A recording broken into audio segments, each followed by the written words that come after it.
Good evening. Today we continue our daily reading of the Word with 2 Samuel chapter 20. As always stated prior to reading, get to a church that has Sunday school or Bible study where the Word can be broken down and shared for you for an easier understanding. Get with some friends who are breaking bread and they're just having church and get some understanding from one another. Get you a Bible that you can read. There are numerous versions from King James, the NIV, the Amplified. But most importantly and above all of those, call upon the Lord. If you knock at his door, he will answer and fill you up with his word. Amen. 2 Samuel chapter 20 reads as follows. Now a troublemaker named Sheba, son of Bichri, a Benjamite, happened to be there. He sounded the trumpet and shouted, "We have no share in David, no part in Jesse's son, every man to his tent, Israel." So all the men of Israel deserted David to follow Sheba, son of Bichri. But the men of Judah stayed at by their king, all the way from the Jordan to Jerusalem. When David returned to his palace in Jerusalem, he took the 10 concubines he had left to take care of the palace and put them in a house under guard. He provided for them, but had no sexual relations with them. They were kept in confinement till the day of their death, living as widows. Then the king said to Amasa, "Summon the men of Judah to come to me within 3 days, and be here yourself." But when Amasa went to summon Judah, he took longer than the time the king had set for him.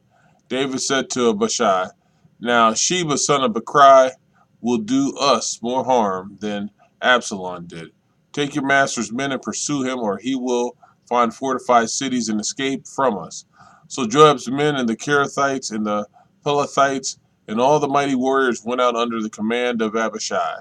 They marched out from Jerusalem to pursue Sheba, son of Bichri.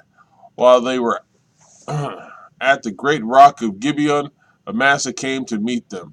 Joab was wearing his military tunic, and strapped over it at his waist was a belt with a dagger in its sheath. As he stepped forward, it dropped out of its sheath. Joab said to Amasa, "How are you, my brother?" Then Joab took Amasa by the beard with his right hand to kiss him.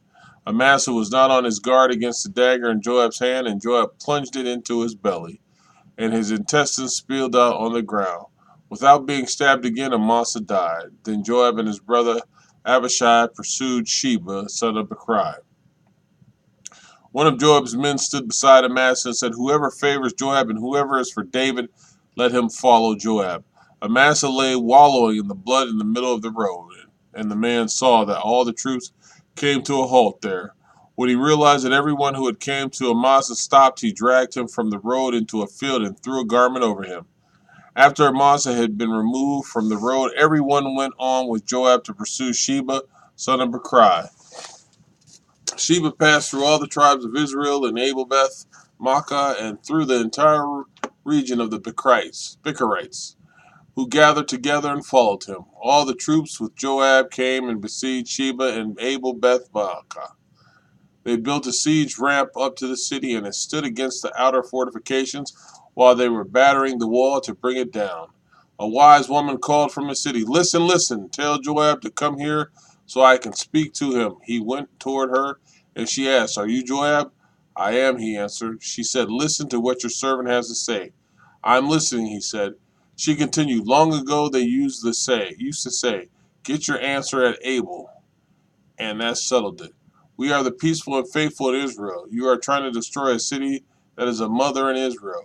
Why do you want to swallow up the Lord's inheritance?" "Far be it from me," Joab replied. "Far be it from me to swallow up or destroy. This is not a case. A man named Sheba, son of Bichri, from the hill country of Ephraim, has lifted up his hand against the king, against David. Hand over this one man, and I'll withdraw from the city." The woman said to Joab, "His head will be thrown to you from the wall." Then the woman went to all the people with her wise advice, and they cut off the head of Sheba, son of Bichri, and threw it to Joab. So he sounded the trumpet, and his men dispersed from the city, each returning to his home. And Joab went back to the king in Jerusalem. Joab was over Israel's entire army. Benaiah, son of Jehoiada, was over the Kerethites and the Pelethites. Adoniram was in charge of forced labor. Jehoshaphat, son of Ahilud, was recorder. Sheva was secretary. Zadok and Abiathar were priests. And Ira the Jerite was David's priest. 2 Samuel chapter 21.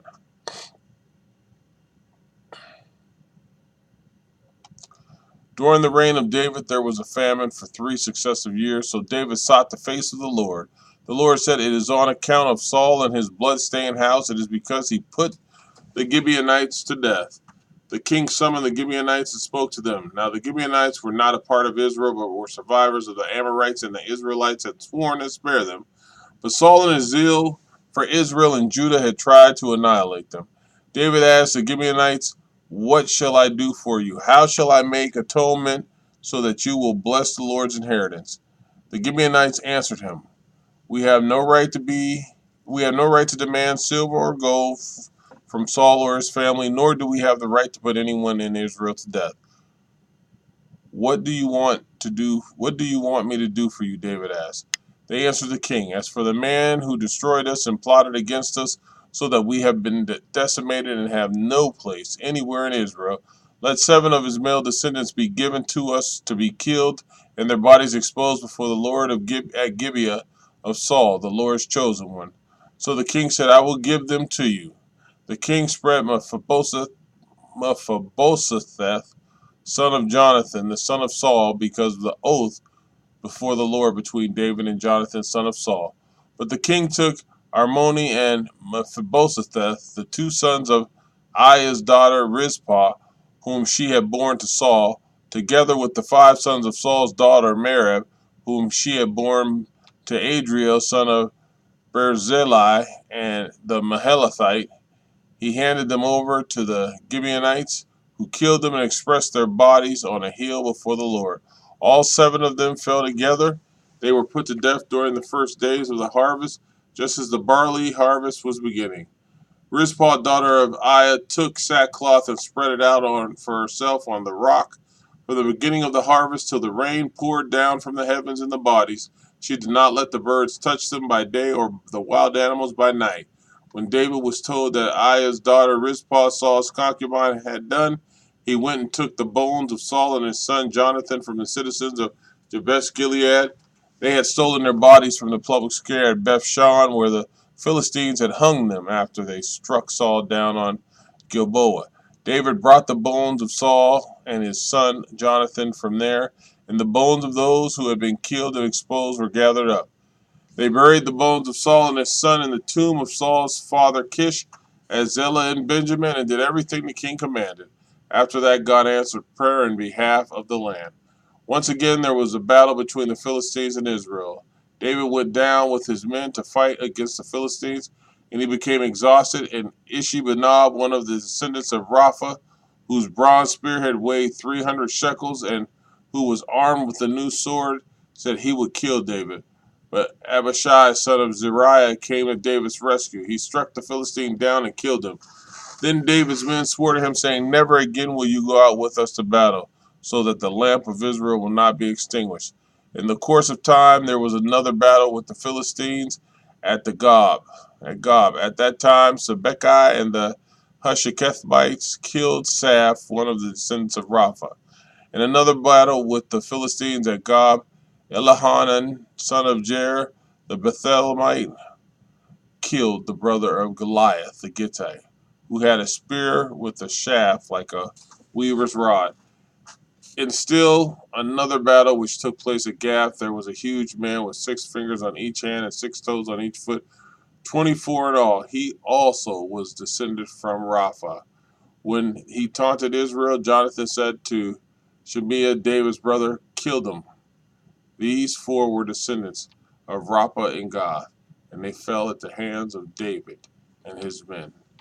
Amen.